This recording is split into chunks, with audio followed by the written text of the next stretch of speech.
수입이 회사 다닐 때보다는 좋아졌는데 이걸 이제 투자로 쓸 데가 없어졌을 때 되게 고민스러웠어요. 제가 지금 고민.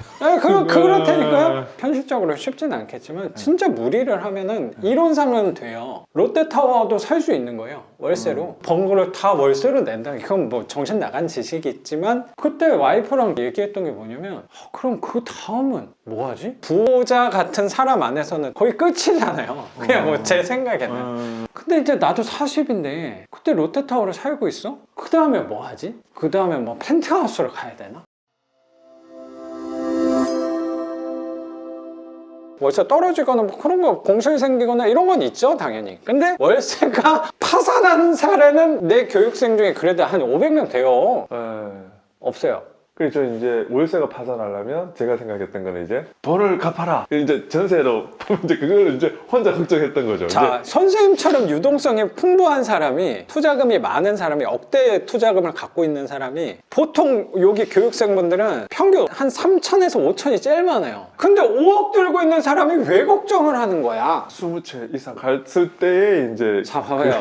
반론을 사례로 들어주는 거야. 데이터로 내가 분석해서 한 게 아니고요. 교육생 중에 1억 들고 14채, 20채 하신 분이 있어요. 뭐 꽤 계시더라고요. 보니까. 있어요. 막 네. 많다 그까지 몇 분 있어요. 몇 분 유명 분 비슷한 그. 맞아요. 유명해지신 분도 네. 있죠. 그분들이 선생님 돈보다는 훨씬 적게 했어요. 1억, 뭐 중간에 좀 넣으셨겠지만 뭐 진짜 많이 들어가서 2억 들어가서 한 20채 했을 거예요. 그거 하면서 나는 회사에서 일 안 하나? 월급 안 받나? 그거까지 계속 하다 보면서 하는 거죠.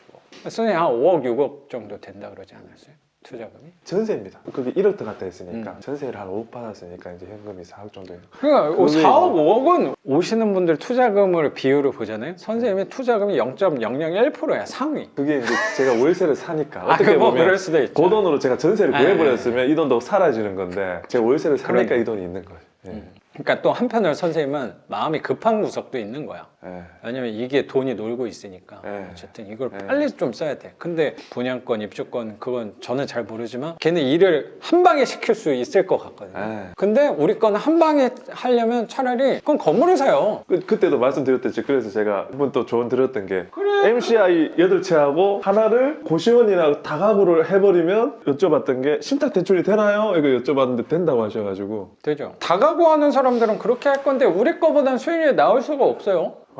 그리고 신탁으로 하면 좀 불편해요. 아시겠죠? 네, 네. 알아봤습니다. 불편한 제약 요건들이 생겨. 선생님이 아무리 빨리 달려나간다고 하더라도 네. 선생님도 느끼는 부분이 있을 거잖아요. 일단 지금은 그런 인터넷 정보와 내 얘기를 주로 듣고 네. 왔잖아요. 네. 근데 이제 이거는 나가고 나는 했으면 해요. 네, 알겠어요. 네. 선생님 돈 있어도 2개만 나가고 해요. 하나는 내가 양보할 테니까. 네. 그럼 선생님 느끼는 게 있겠지. 이거 3개에서 해본 걸로 판단이 서면 그게 20개를 이제 더 가느냐 아니면 손해보고 팔아버리느냐를 그때 생각해도 늦지 않을 것 같은데. 그럼 그때 간다라고 했다면 그때 조금 더 같이 얘기해보고 사모님 그 사업자 둘이 냈을 때 대출 되나? 둘 다 내야 되나? 그 여부를 순서가 그때지. 그러니까 이거는 이걸 먼저 해야 된다는 거죠.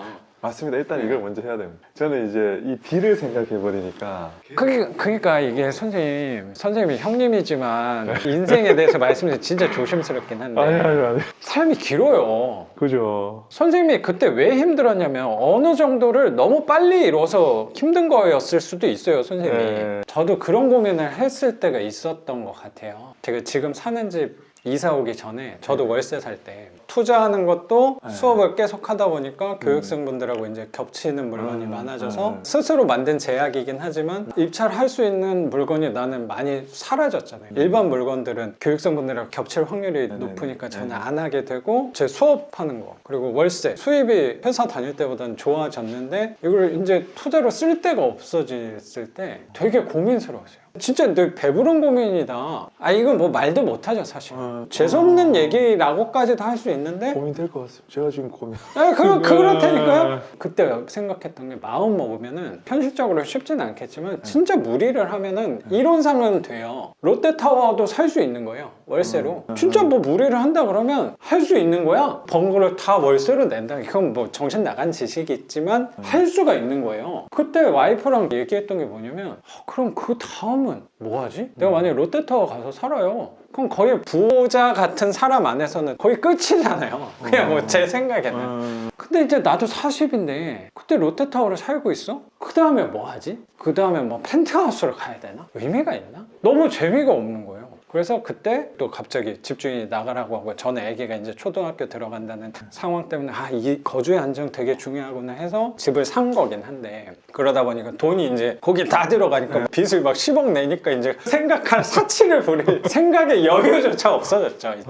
그때 생각한 게 그거였어요. 전에는 경매하는 것 자체가 돈적인 부분이 컸다고 생각했어요. 회사 다니면서는 내가 이만큼 해가지고 월급만큼 이렇게 모아야지. 그게 50만 원, 100만 원, 200만 원 이렇게 월세가 300만 원 이렇게 넘어가니까 내 월급을 이제 넘어서 그때 즐거움이 있었던 것 같아요. 그래서 나는 월세를 모아가지고 회사도 그만뒀잖아요. 조금씩이지만 단계로 거치면서 내 삶이 나아지는 게 나는 월세가 늘어난 즐거움 때문에 이걸 했구나라고 생각했는데 돈이라고만 생각했는데 그때 불편했던 게 돈에 대해서 이제 늘려야 된다는 부분이 많이 희미해진 거잖아요. 그럼 할 수 있는 물건도 많이 없어지고 하다 보니까 이거는 돈적인 부분 때문만에 내가 한 게 결국 아니었구나라는 생각이 되게 들면서 이거 하면서의 내가 즐거움이 있었구나. 근데 그 물건을 입찰하지 못한다는 즐거움이 많이 사라지니까 어쩌면 우울감에 빠져들었던 거구나라고 생각했던 것 같아요. 그래도 수강생들이라 겹치시더라도 하시면